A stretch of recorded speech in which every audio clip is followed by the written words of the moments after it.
अभी कल ही आपने एक बहुत ही दिलचस्प खबर सुनी कि राज्यसभा में आम आदमी पार्टी के 10 में से 7 लोगों ने ये तय कर लिया कि हम भाजपा के साथ मर्ज करेंगे।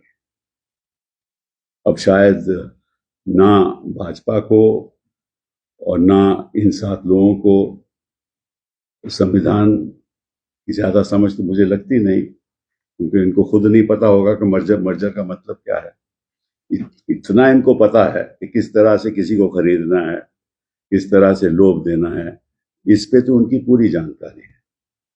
लेकिन संविधान के मुताबिक ये सही है या गलत है, असंवैधानिक है या नहीं, मैं समझता हूं कि ना इनको मालूम है, ना भाजपा को मालूम है, ना उन लोगों को जो इसमें सहमति देंगे। अब मैं आपको मर्जर की बात बता दूं। पहले तो आपको मालूम है कि हिंदुस्तान में 1985 में 10th शेड्यूल लागू हुआ। इसलिए लागू हुआ कि एक दल से लोग दूसरी दल में जा रहे थे और फिर वहां पद ले रहे थे। तो फिर लोगों ने सोचा, पार्लियामेंटेरियन ने सोचा कि कॉन्स्टिट्यूशनल अमेंडमेंट करके इसको रद्द करना चाहिए। मतलब कि जो ऐसा काम करे, वो आया राम गया राम कहते थे उस समय, जो ऐसा काम करे उसकी जो नागरिकता, उसकी जो मेंबरशिप है वो रद्द होनी चाहिए। तो फिर उसमें 2 प्रावधान रखे गए। एक तो अगर पार्टी स्प्लिट करती है, मतलब कि अगर मेरे 99 लोग हैं कोई भी पार्टी के, और उसमें 1/3 ये तय कर लें कि हम अलग होने जा रहे हैं, हाँ, तो वो अलग हो सकते हैं, लेकिन 1/3 होने चाहिए। फिर होता क्या था कि पहले 10 लोग करते थे स्प्लिट, और उनके खिलाफ अगर पिटीशन डाली जाती थी ये गलत है, तो स्पीकर फैसला नहीं करता था, क्योंकि स्पीकर तो उन्हीं का होता था जो सत्ता में है। फिर 10 लोग और स्प्लिट करते थे, फिर 20 हो जाते थे, फिर भी 33 नहीं होते, फिर भी स्पीकर फैसला नहीं करता था। फिर 13 और हो जाते थे, फिर स्पीकर कहता था ठीक है।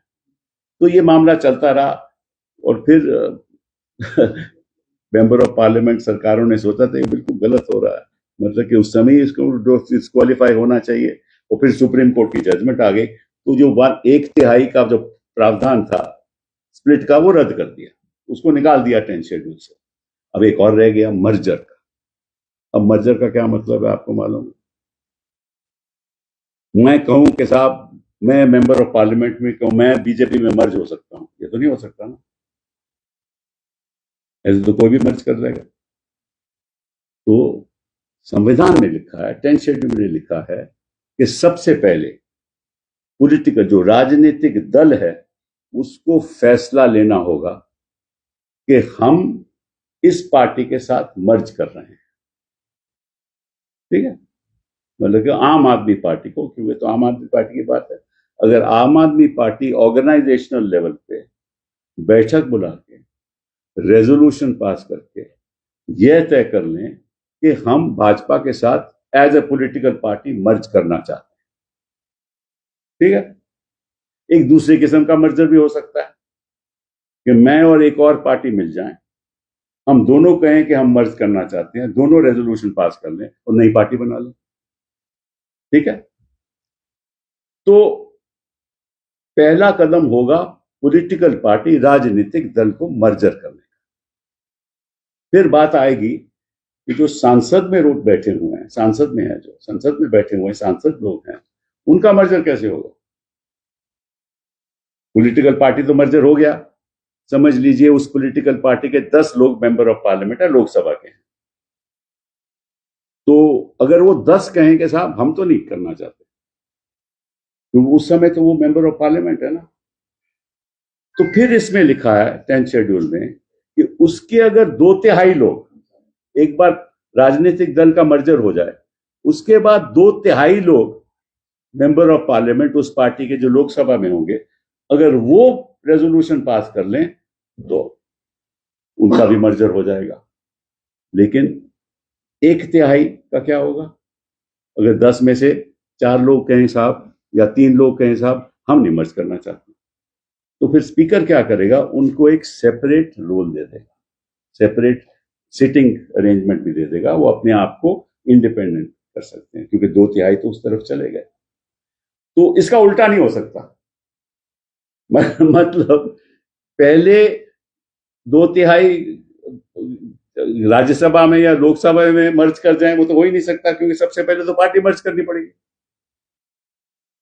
मैं आपको अब पढ़ भी देता हूं ताकि आपको समझ भी आ जाए जो मैं कह रहा हूं। ये संविधान में लिखा है, तो मैं सरल तरीके से आपको समझा देता हूं। ए member of a house shall not be disqualified under paragraph 1 of paragraph 2. Paragraph 1 of paragraph 2, where his original political party merges with another political party. मतलब कि एक पार्टी दूसरी पार्टी से मर्ज कर जाए तो वो डिस्क्वालीफाई नहीं होगा। So a member of a house shall not be disqualified under paragraph 1 of subparagraph 1 of paragraph 2, where his original political party merges with another political party, and he claims that he and any other members of his original political party have become members of such other political party, or as the case may be, of a new political party formed by such merger. मैंने समझा दिया। आप दूसरी party में चले गए या नई पार्टी बना ली, मैंने उदाहरण दे दिया आपको, ठीक है। पर पहले पार्टी का मर्जर होगा। Have not accepted the merger and opted to function as a separate group. उस पॉलिटिकल पार्टी में भी अगर मेजॉरिटी के हम मर्ज करते हैं तो मर्ज कर लें, माइनॉरिटी के हम मर्ज नहीं करेंगे तो वो भी सेपरेट ग्रुप होगा, वो अपना नई पार्टी बना सकते हैं, ठीक है ना। और उस नई पार्टी में जो मेंबर ऑफ पार्लियामेंट है वो कह सकते हैं हम नई पार्टी के साथ जाएंगे, हम पहली मर्जर से नहीं मानेंगे। आगे पढ़िए। And from the time of such merger such other political party or new political party or group, as the case may be, shall be deemed to be the political party to which he belongs for the purposes of subparagraph 1 of paragraph 2 and to be his original political party for the purposes of subsection. मतलब अगर मजमन बन जाओ तो आप नई party के आप सदस्य बन जाओगे, ठीक है। या बीजेपी में चलेगा तो बीजेपी मेंबर बन जाओगे, जैसे होता रहा। फिर for the purposes of subparagraph 1 of this paragraph, the merger of the original political party of a member of the house shall be deemed to have taken place if and only if not less than 2/3 of the members of the legislative party concerned have agreed to such merger. तो फिर आएगी बात, एक बार party merge कर गई, फिर आएगी बात कि भाई मैं तो मेंबर ऑफ पार्लियामेंट हूं, मैं तो आम आदमी का मेंबर था, पार्टी तो मर्ज कर गई बीजेपी में, तो मेरा क्या होगा।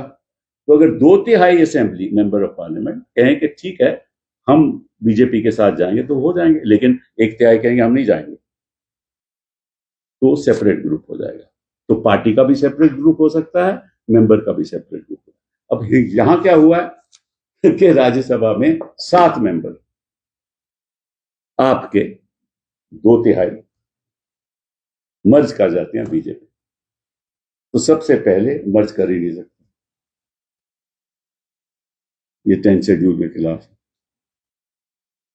अब इस सरकार के पास बड़े बड़े अच्छे अच्छे वकील हैं जो बहस भी करते हैं सुप्रीम कोर्ट में, उनसे भी पूछा होगा इन्होंने। अब इसमें कानून का कोई लेन देन नहीं है, इसमें राजनीति का लेन देन। भाजपा की सारी राजनीति आज उस मकाम पे है जहां हर असंवैधानिक काम हिंदुस्तान के इतिहास में जो कभी नहीं हुआ 2014 के बाद हुआ। चुनी हुई सरकारें गिरा दो, ऐसी इसी तरीके से महाराष्ट्र में क्या हुआ, यही हुआ। पार्टी कौन सी मर्ज की, शिवसेना की नहीं मर्ज की ना,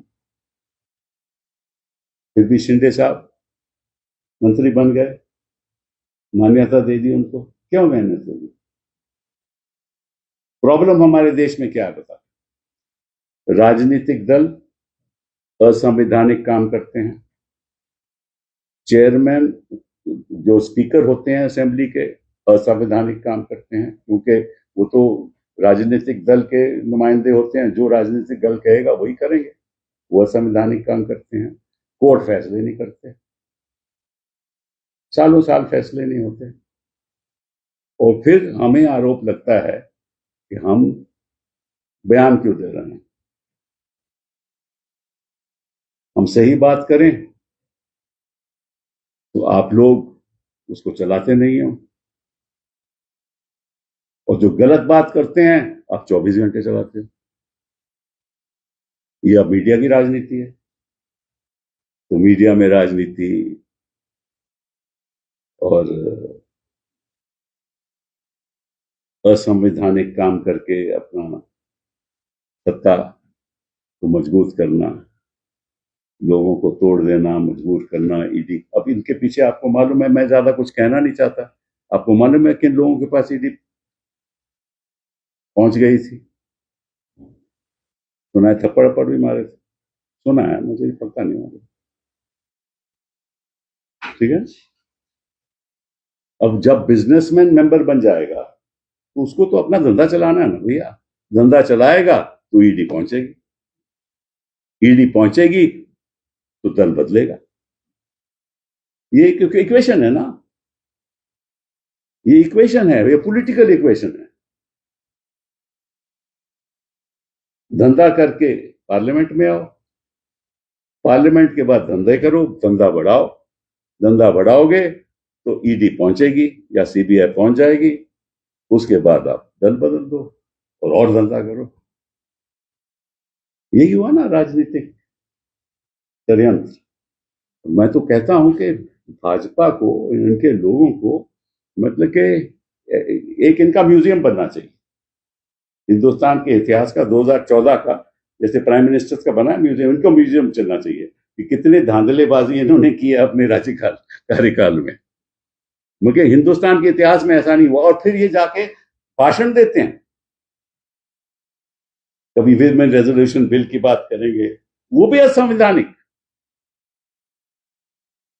वहां जाके दीदी ओ दीदी ऐसी बातें करेंगे, वोट चोरी होगी, सीईसी को अपने पॉकेट में रख के जो उससे करवाना करवाएंगे।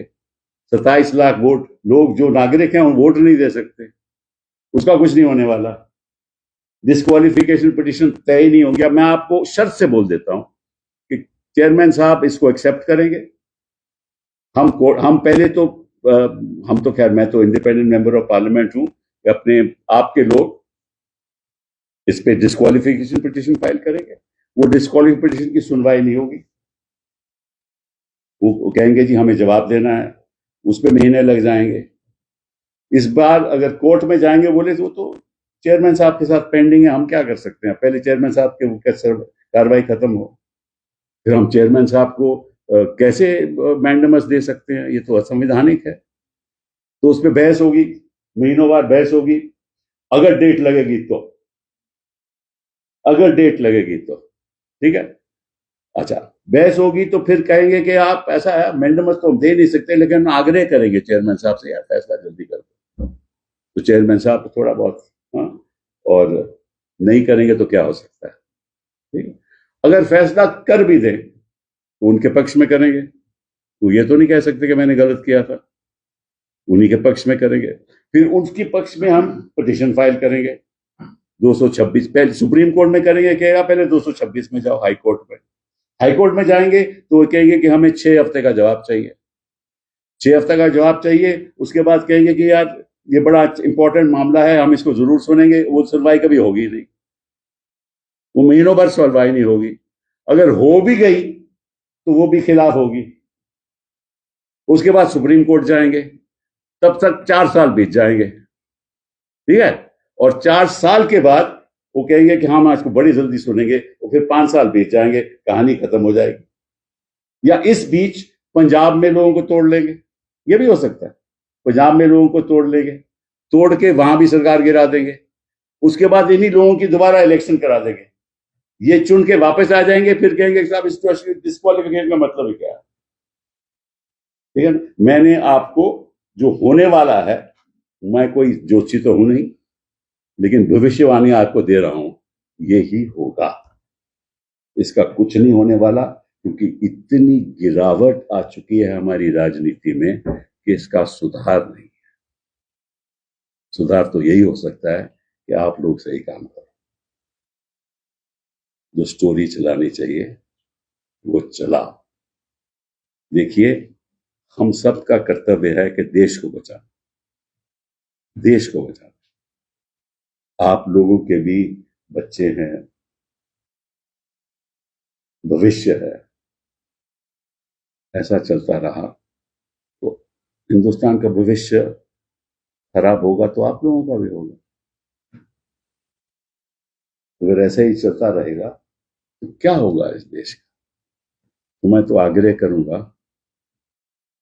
मुझे किसी ने बोला था कि भाई, मैं कोर्ट में ही किसी को सुन रहा था, कल जज साहब कह रहे थे कि भाई आप अपनी कॉन्शियंस के आधार पे काम कीजिए। एक पुलिसमैन को बोल रहे थे। तो इस देश में है किसी की कॉन्शियंस? चंद लोगों की होगी, मुझे तो ज्यादा दिखती नहीं है। तो आज मैं बड़े दुख के साथ आपके सामने आया हूं और यही पूछने आप लोगों से क्या होगा हमारे लोकतंत्र। बहुत बहुत धन्यवाद।